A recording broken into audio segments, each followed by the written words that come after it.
You swore you need me and told me that you would change. You said, I know that you know that sometimes you don't feel the same. Well, I left you last night, got my fill, and I stumbled home. Tell me, what were you thinking when you were all alone?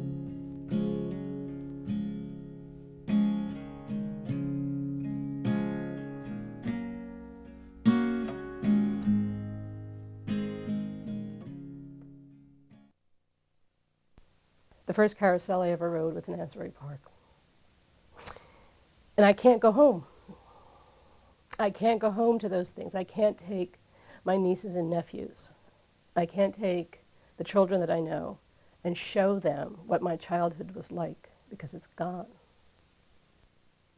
Well, around the turn of the century, around 1871, a gentleman whose statue is right here founded Asbury Park by purchasing the land that we're standing on, and he created a city from his own vision of urban planning, named it after Francis Asbury, hence Asbury Park. And Francis Asbury was the first ordained bishop of the Methodist religion in the United States. And in this era that was the beginning of the end of the Victorian era, people were still interested in this sense of the seashore, and you just breathe in those healthful airs, and you walk along the boardwalk, you stroll, you know, no running allowed. But you didn't have anything that was terribly extravagant, and nothing that would get you too excited, because that was not healthy. Well, Bradley, he was a self-made millionaire in the brush business in New York City. And he came down here after purchasing a lot in Ocean Grove. And he stayed for a brief period and found himself so rejuvenated by the atmosphere here, the ocean waves, the tranquil setting, that he saw the potential for a health resort. And that was his vision, to create a first-class resort where there was no alcohol, no gambling, no pollution, and a healthful, beautiful environment for people to come to. Technology played a big role, and urban planning played a large role in Asbury Park's success. Prior to the railroad coming here, they would have stopped in Long Branch. The railroad only came as far as Long Branch, and Bradley actually sent his own carriage to pick people off the train and bring them to Asbury Park. They would come to Asbury, check into one of the hotels, and basically just relax. The 1900s was a turning point in Asbury. The beachfront was sold by Bradley to the city of Asbury Park, and it was more of a gift than a sale, because he sold it for only $100,000, and it was assessed at over $1 million at the time. So now, by the 20s, Asbury Park is trying to figure out, what are we going to do? Where are we going to go? And how are we going to get more people to come here? Because the premise is, and they don't change their premise, the premise is people are going to come and spend their money. Asbury Park never fully develops an industrial base. So they become focused on those 3 magic months of the year. And this becomes accelerated until 1929, of course, when you have this spectacular building spurt that gets us the Paramount and Convention Hall and the casino. You've got this amazing building spurt, and then the stock market crash of 1929. And that's the first big catastrophe, major catastrophe, because now Asbury Park is saddled with a huge debt that it has to try to get out of. Then a whole series of things happened, and there was a gigantic fire back in the 20s, which burned about 3 or 4 blocks of the ocean front. And then there were hurricanes, which did enormous damage in the 40s. After the war, you had the opening of the Garden State Parkway, which enabled day travelers to go from New York to the southern beaches, which were newer and jazzier, and starting to bypass Asbury Park, which took business away from here. Post-war New Jersey is all about building these suburbs, okay? And what you have is you have people leaving Asbury Park because they can finally have a backyard. Now the people on the west side can move somewhere else where they can have a backyard and an in-ground swimming pool. And then you had the birth and the spread of the suburban mall, of which there are several around here, and that just sucked the very life out of the downtown business district. So businesses started to shut down. And people started losing confidence in Asbury Park, and it wasn't as much fun to come here anymore because there weren't as many places to stay, there wasn't as much to do. So everything started decaying, and the people who still had money in the waterfront properties didn't want to invest any longer because they didn't see any way of recouping their money. So instead of providing maintenance to their buildings, they would defer maintenance, and they'd go for years not maintaining their buildings. Part of the reason why the state had to come into Asbury Park is they had this huge debt from building the Paramount and the Convention Hall and the casino and the boardwalk buildings. And they weren't able, people were losing their shirts. In July of 1998, a story was published in the Asbury Park Press that the palace was going to be demolished in 2 weeks. So on that day, Save Tilly came into existence, and we were 6 friends, all Springsteen fans. And we decided on the Tilly image because Bruce Springsteen and an early version of the E Street Band had posed for a very famous publicity shot. That photograph of Bruce and the band by Tilly was sort of the first visual image that any of us really had of the palace. What we wanted was a dedicated group of people who were willing to work. And these are people who have all agreed to help in some way. And people from everywhere come to Asbury Park to see those places, and they mean something to those people. And if you start to demolish those places, then you start tearing down the chain that connects people to Asbury Park, and then they're not going to come any longer. I think music is the only thing that saved Asbury Park. Yeah. Especially since the palace closed around 88 or 89. And since that time, the only reason people from the outside world came to Asbury Park was to see the music.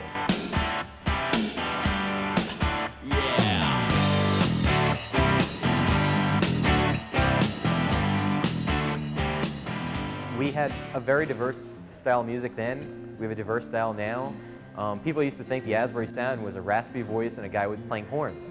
And we have a lot of bands that have horns, but we also have a lot of really good, different things. We have blues, we have rock, we have jazz, we have bands that mix all that together. 4 of us went down where the creek ran into town. Made sure. One of the few things for years that worked in Asbury Park was the Stone Pony and the music scene. And this is a big band jazz town for years, and then it, in the late 60s, early 70s turned into a rock and roll town. So yeah, we're just, trying to keep the torch, alive and the flame going.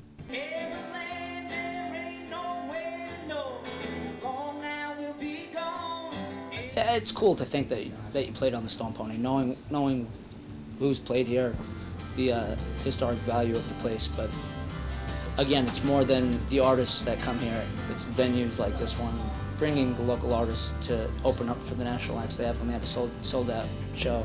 I think the only reason people from around the world care about Asbury is the music, and those people still come. And it's not just Bruce fans, there's Bon Jovi fans, there's Southside Johnny fans, and fans of the lesser-known people. And they still come, and they visit, and they look around, and they see where their songs were, created and everything. And it's that history of the music, the fact that that Bruce probably wrote a song right here, and oh, there's that thing that's in the lyrics of a Bon Jovi song, and the fans love that.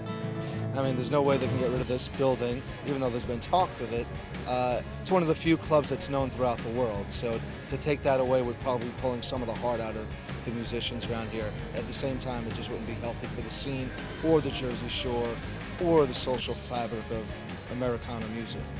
You had the black music, you had the white music, so you had the black neighborhood, you had the white neighborhood.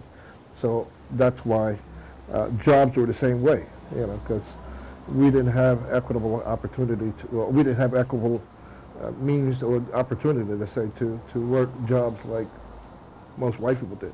You also have a slow trickle of African Americans who are coming up north from the devastated South looking for employment. And one of their major places to go is Atlantic City, because Atlantic City is huge. I can't stress this enough to people. At one point, it had a boardwalk that was 7 miles long. It is staggeringly large, and it provided an entire neighborhood of African Americans and with their just to work the service trade. And Asbury Park, on a smaller scale, had the same thing going on. When the blacks came up from the south, there started to become tension because they were the ones that were mistreated down south, and they brought that up here with them. And in Asbury, we had certain sections, like the Italians and the blacks were in one section. You had your Irish in another, and then you had your English in another section of town. So we more or less stayed on our own side of town. Whatever we did was fine. You know, we all lived happily, happily. But in the early 50s, people started moving around.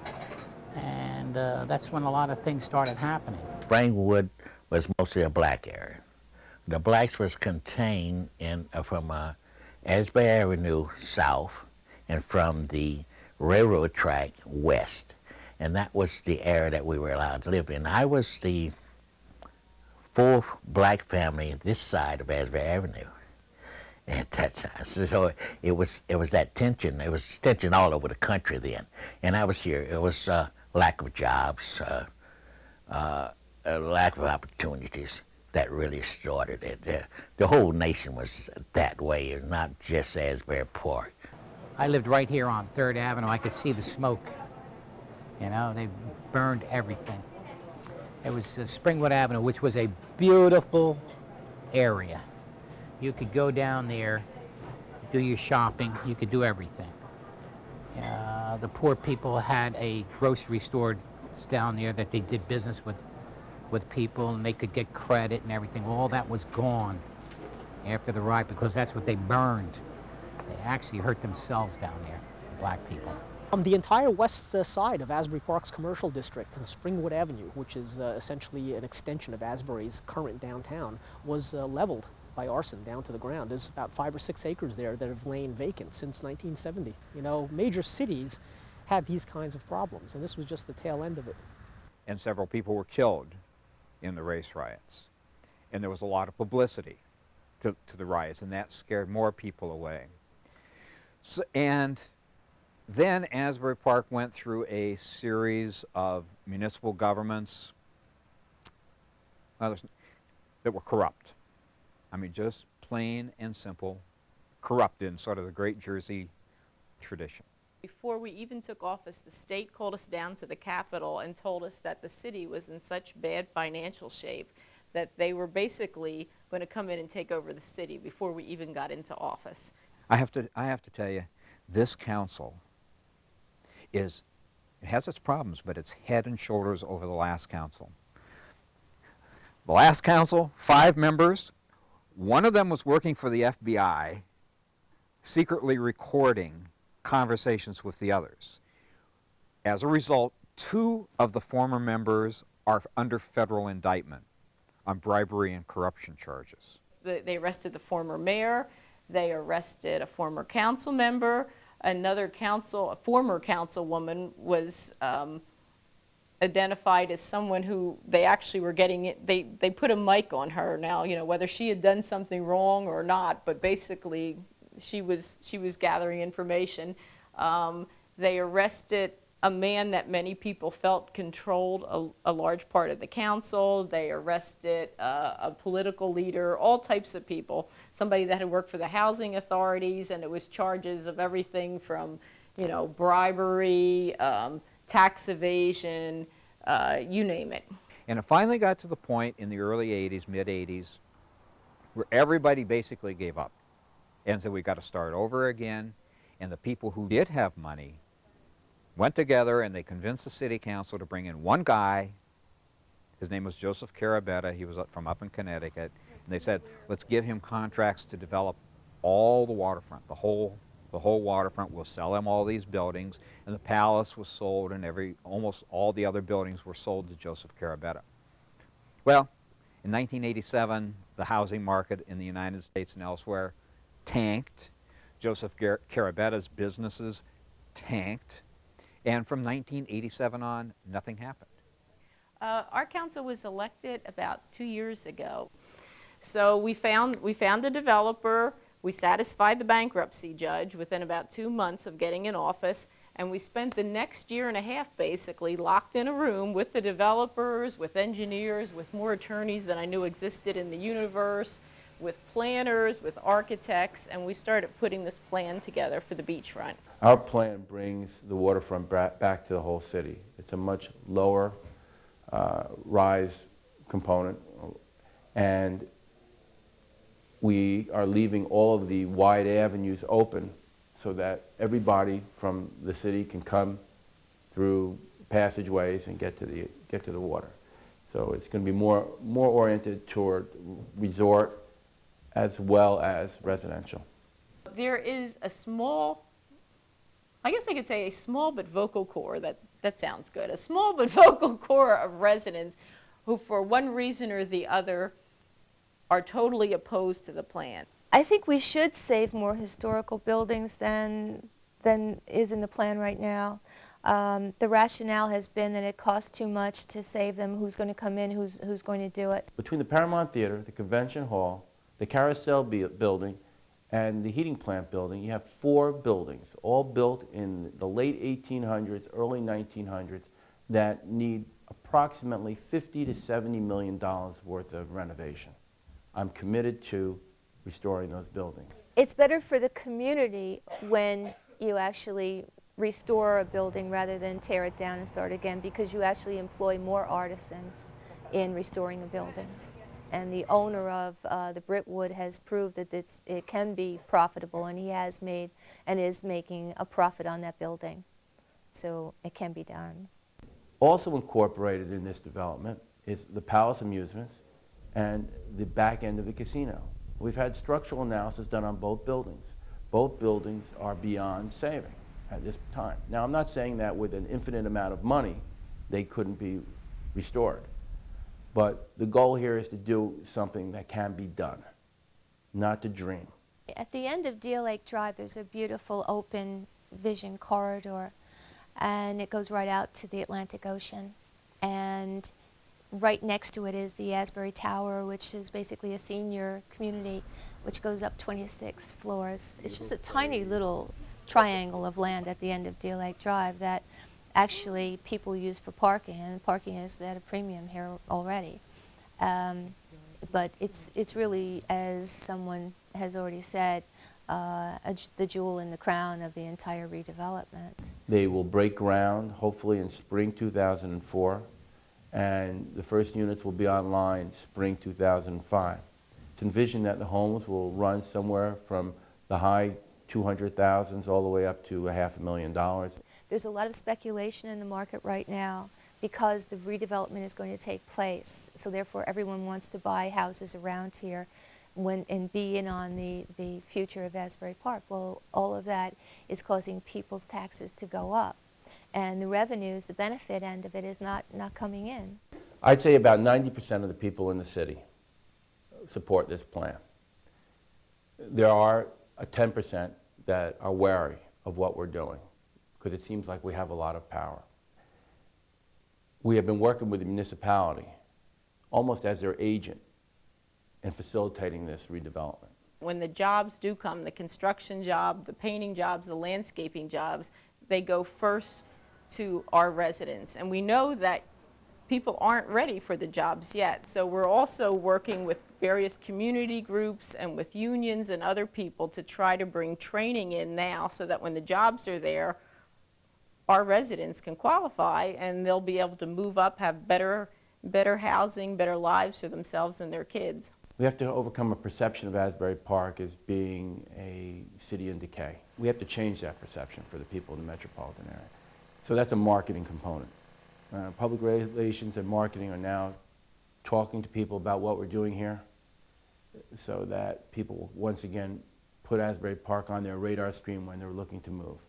But it's a delicate balance between restoring the beachfront, restoring the whole town, between squeezing as much out of the developers as we possibly can and not bankrupting them. Because if we have another failure here now, it's probably going to be 30 or 40 years before anybody will want to set foot in this town. And we'll be left with nothing. I mean, absolutely nothing. I mean, there'll be no source of income. There'll be no help for us. will just be, you know, it was just Asbury Park again. They said they were going to do it. They didn't. They failed. They always fail.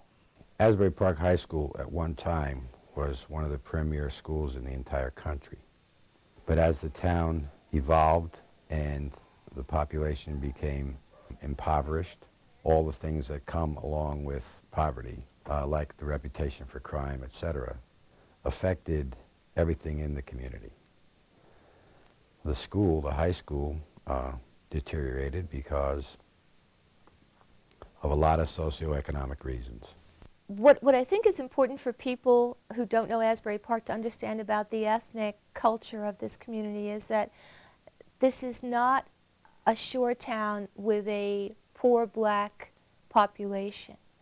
There's a vibrant black community here that has always been vibrant. Shop owners, people who held professional positions, judges, doctors, lawyers, and merchants and restaurant owners. People have a tendency to think, oh, the area went down, the blacks moved in. Not true.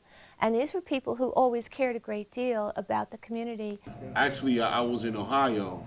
When I found out, when I was promoted, I came home and I listened to my messages, and it was on my answer machine. What it meant to me, I mean, I've worked hard for it. I was very proud of it. It's just a distinctive position to be in. Like I said, it's a position of being a good positive role model. That black-white issue in this town is no longer an issue, you know, and it's become a real good melting pot now. But I have to say that the gays really started it. They're the ones that started to put the light back in the town. So that's the thing I really like. That was one of the other reasons we came. We saw the diversity of not just the people, but there was a gay community building up. I'll put it this way. My nephew, we took my sister for a drive when we first moved in, and she couldn't believe why we would move to Asbury Park. And as we're driving along, my nephew says, "Uncle, look at all the gay flags." So we started counting the flags, and we saw they come in and they're buying homes, they're making their businesses, they're tearing these houses that look horrible and building up to look so beautiful. Basically, the town is being funded now through the gay scene. If it wasn't for the gay scene, I don't think there'd be any redevelopment of the boardwalk, of any of that going on. I think a lot of people from the gay community, as they started to come down here and kind of discover some of what Asbury Park, some of the fundamentals that are here that could be built upon, it really appealed to a lot of people in the gay community. It's a close-knit town on the waterfront, an hour from New York City. Like, you know, what fag wouldn't love that? When I first got involved in activities in Asbury Park, people labeled you, oh, there's a white straight woman or a black gay male, you know, or a Hispanic male. And now some of the people that had never worked together, after years of fighting and looking suspiciously at each other, were starting to work together in ways that we never had before. And to me, that's the most exciting thing, because that's what's going to bring us together. Come on down. You'll see a city on its way back. You'll see a group of people that are working hard to make it happen. You'll see residents that have enthusiasm for a project and are looking forward to a bright future. This time, it's really happening. There's just too many people who care too much, who are honest, who are putting their all behind it. The community's coming together. This time, it's going to happen. I wish I had some magic book where I could look at the last page and see how it all came out, so I'd know whether to keep working or to run away. But I know there's no stopping it now. This time, as Southside Johnny would say, this time it's for real.